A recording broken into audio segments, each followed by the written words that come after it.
Hello and welcome to Horror Cinema Review. I'm Joe. Here with me is my co-host Dan. Hello and greetings. And today we're reviewing the Evil of Frankenstein. Sorry. Lower the volume for that brief moment. I actually really love this movie. I think it shows.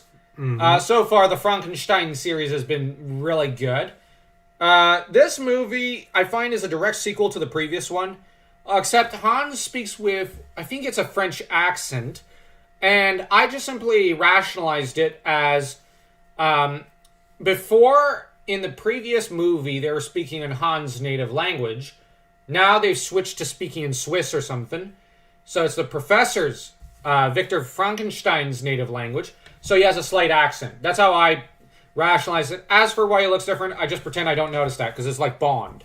You have your different Bonds. And this is where, viewing it this way gives Hans this arc from his first movie to his second movie, so that you almost have the Hans duology. Yeah, because we're well aware that this is essentially the same Hans. Yeah, except different actor.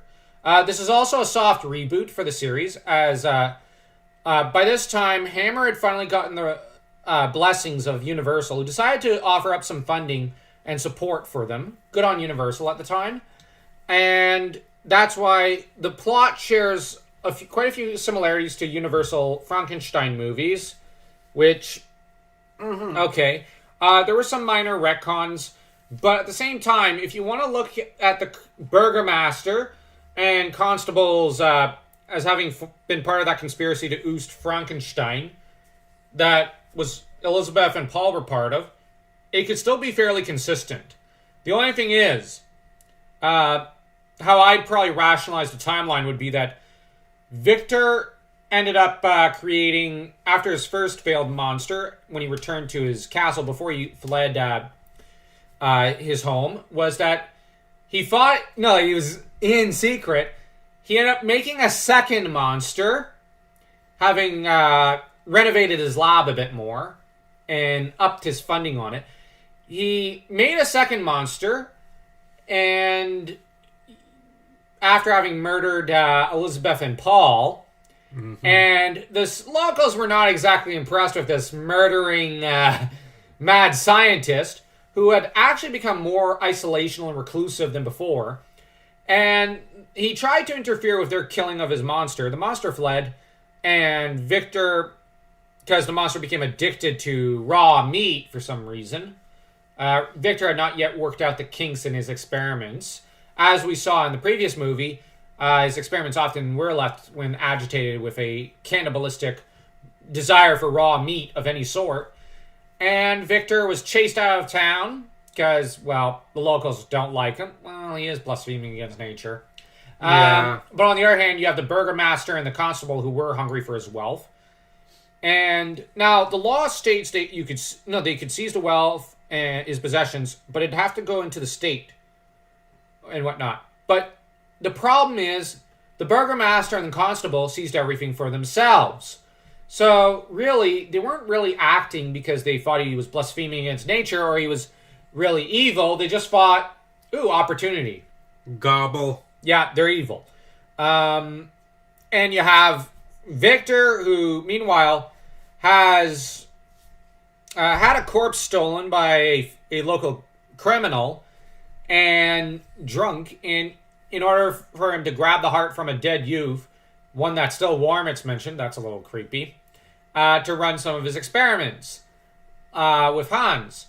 And Hans has grown even colder than before, if it's possible. Because his comment about, oh, we just need the heart. What? From that one crook, and you have Hans. It's not as though he's going to use it. Wow, that's ice cold, bro. But at the same time, Hans has grown closer and warmer with Victor Frankenstein. And you've got, in turn, the local priest decides to head on in and smash everything and then flee because, well, he broke the law. Now, I'm going to say this. To an extent, morally, the priest is in the right. But speaking legally, Frankenstein's in the right here because it was his property And that priest did break the law. I'm just saying, legally speaking, the priest is in the wrong. And that does have to be mentioned. Mm-hmm. Now, Dan, you fell in more on the priest's side. Yeah, because Frankenstein is violating nature. Mm-hmm. That said, he could have burnt the house down and killed 2 men that way. Yeah. So I ask you, is the priest a clean priest? The look in his eyes, the actor does a great job. He looks half mad, half crazed. And bear in mind, he started a fire he didn't know whether they'd survive or not.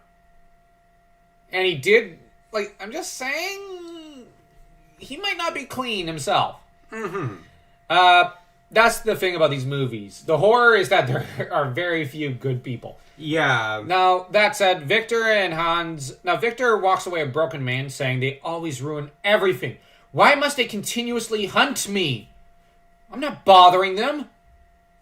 Now, we're starting to see that Victor's starting to want to just be left alone. And he's growing tired of these people just hunting him, because apparently some of the people who don't like his experiments are hounding him. And Victor's getting tired of it. Mm-hmm. Now, they go to return to Klausenberg, I think it is, and there's a fair. They briefly run into a deaf-mute girl who's red-haired, and she flees from them and some of the locals apparently take great pleasure in bullying her and harassing her. Frankenstein screws up in the pub, acting like an idiot. And the locals are alerted to his presence. Him and Hans flee to a hypnotist's tent. That guy gets harassed and imprisoned because he's told, you need a license. Well, okay, I didn't know I needed one. All right, you're under arrest. Okay, that was fast. That said, it turns out he's scum. Because after he hypnotizes the monster, he has revenge issues and a greed issue. He's a glutton who eats up all the stores of food that Victor and Hans have been gathering. He's an alcoholic. And he puts the monster that he hypnotizes to stealing and murdering his enemies, who happen to be the same enemies as Victor Frankenstein. And Frankenstein is disgusted at these acts of murder, having previously been blackmailed into an alliance.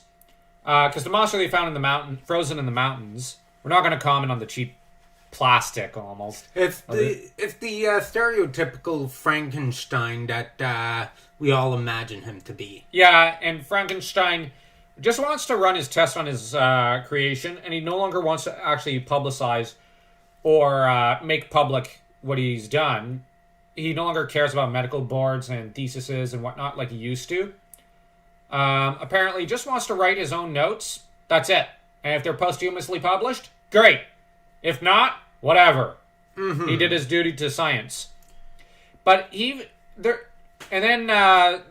hypnotist goes insane when Frankenstein kicks him out and orders the monster to murder Victor, which the monster tries to do, only to then get angry and murder the hypnotist.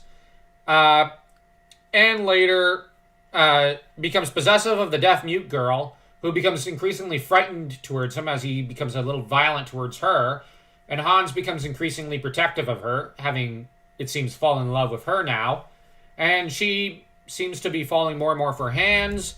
And Victor risks all to save the two and stop the monster from murdering any more people as he he stops it in the lab and tries to reason with it, fails, and then makes sure that it doesn't escape the fire and the explosion.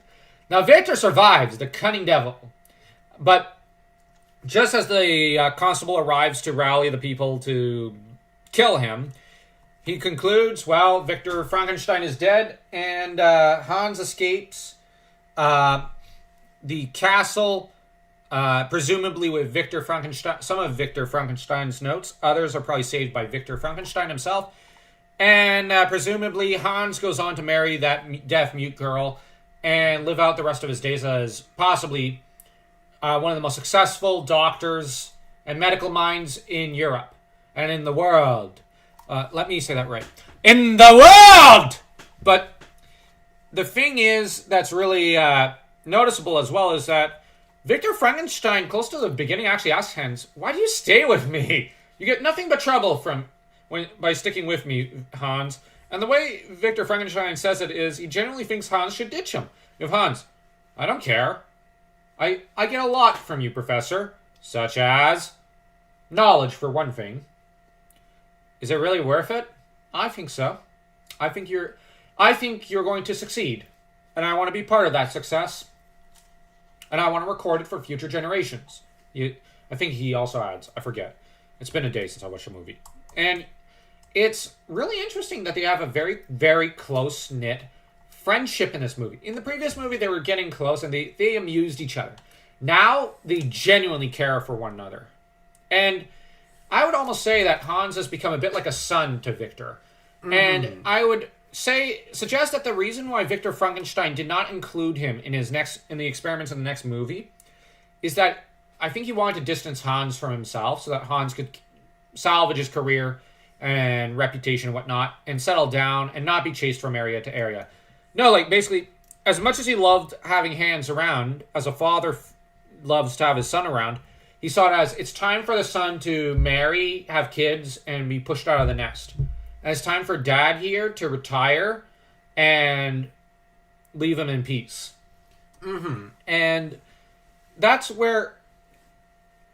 Now, that's one version of the timeline. The other version is, because I believe in the split timeline.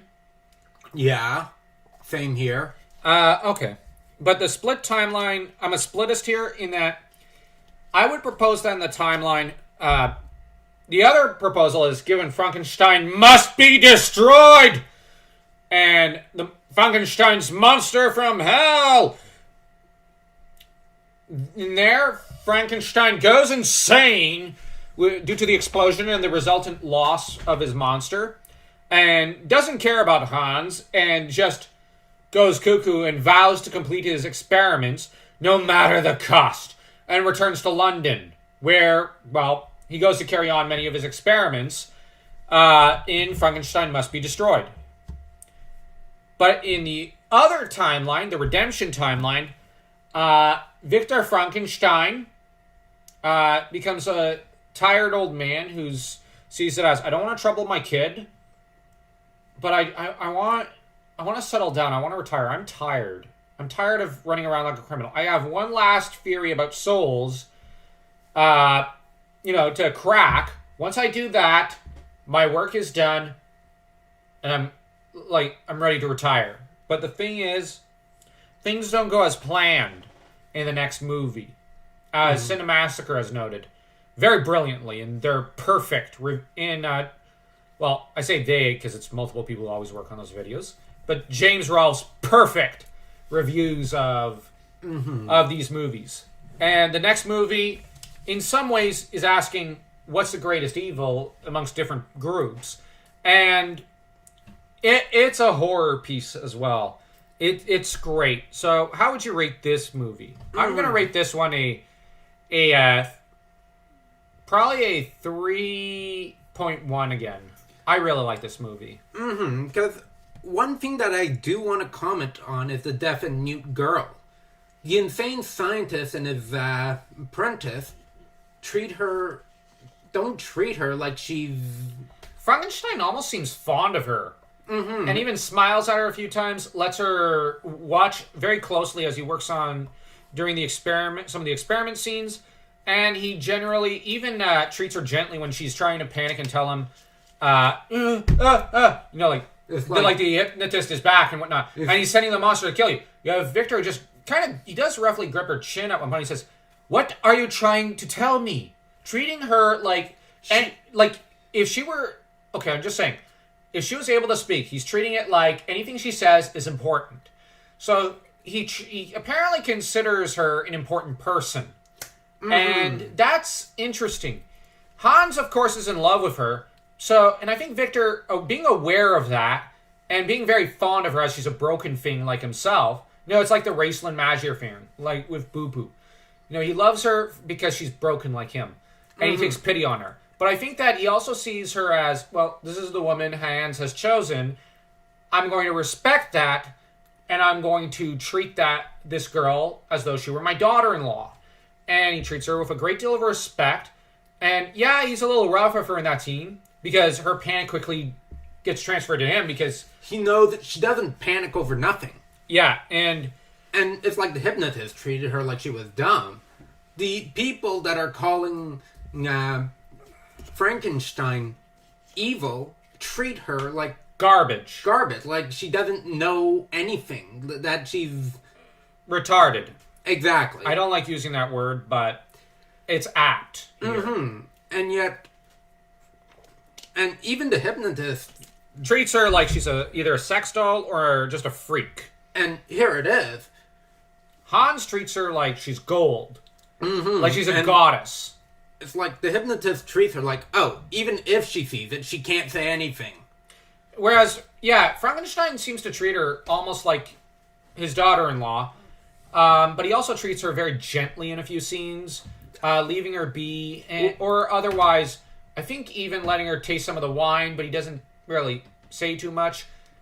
He generally he doesn't think much of her to an extent. When I say that, I don't mean that in a negative context. He doesn't put much thought into her beyond being courteous to her and kindly. But in the same way you're kind to a neglected dog, so to speak. You feed it, but you don't generally pour much energy into it. Mm-hmm. And I know in the scene when the lab is going, and she's like, I want to be compassionate towards the creature, how Frankenstein takes her. It's like, get her out of here. I think he does say that, and he picks her up, puts her into Hans's arms, and prioritizes her safety over his own. Mm-hmm. Which that does show there's some he thinks she's important. And in that day and age, for someone to show such an action to essentially put their lives on the line for such a woman, that's something major for that era. And well, Frankenstein here is crossed from treating women monstrously in the first movie. He was he treated them horribly, given his treatment of. Hey, I know Elizabeth was conspiring against him, but he did not do himself any favors. He treated her like garbage. He treated the maid like garbage. In the previous movie, he was obnoxious to the one noblewoman, even mean to her. But the thing is, here, he's actually started to become a little chivalrous towards he's behaved chivalrously towards her. He's even a little chivalrous and even a little funny with the burgomaster's wife saying, good night. Very, almost with a sly wink and nod to her. I don't know what's happened, but, I know some might say they're two different standalone movies and whatnot. Yeah, okay. But if you look at it in a timeline, like, for example, Cinemassacre does, and the reason I refer to him is James Rolfe and Mike Matei is that they are two of the biggest Hammer horror fans of all times, and I think their words should carry a bit of weight. But I think that I would say here that since we're considering the same timeline, with a few mistakes here and there, it's fine. I think Victor has learned some respect for women from the previous movie and from Hans. And the aspect of him more and more wanting to settle down and be a lot more... like a father. It's like he's deciding, okay, this woman he knows isn't after anything. She just wants human compassion. Yeah, and Hans really likes her. Sorry if I keep pressing that, but his only friend in the world, who's like a son to him, is in love with this girl. Yeah. It seems like Victor kind of wants a relationship with her in the context of, this is essentially my future daughter-in-law. Mm-hmm. I know, I don't want my kid to cut me off, but he cuts himself off from his kid because he's like... I need to protect him and her. So... How would I rate this? There's a lot of depth given to Victor Frankenstein in this movie. Mm-hmm. In a lot of ways, more than in previous movies. 3.5. Oh, really? You liked it more than I did? Yeah, it's the matter of the continuity of the character of Victor. He's gone from an evil monster in the first movie to a villainous guy, but almost an anti-villain in the previous movie, to... almost an anti-hero in this movie. Because if the creature wasn't in the ice, would he have done anything?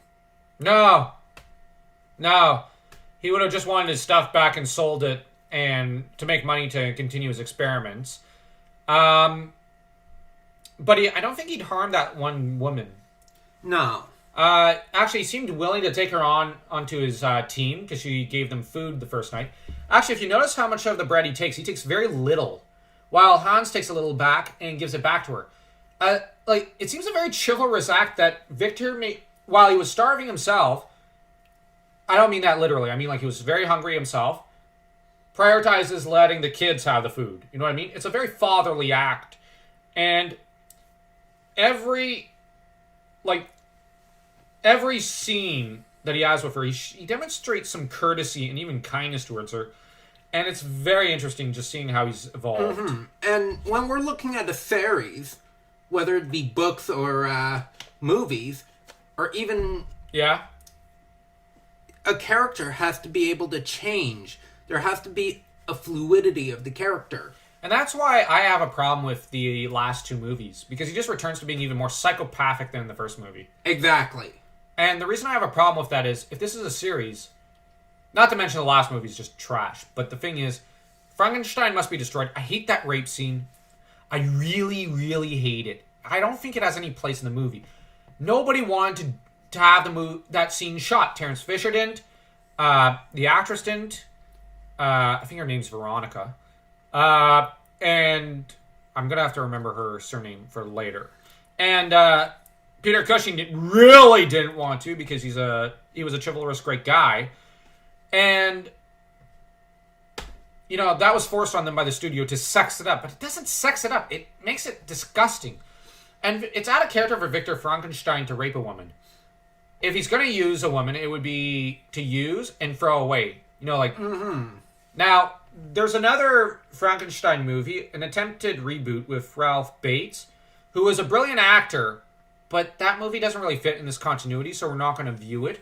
We might view it next year for October, but we're not going to view it. We're just viewing the Peter Cushing Frankenstein timeline movies, just his stuff. Mm-hmm. So if you like this video, like, share, subscribe, and leave a comment.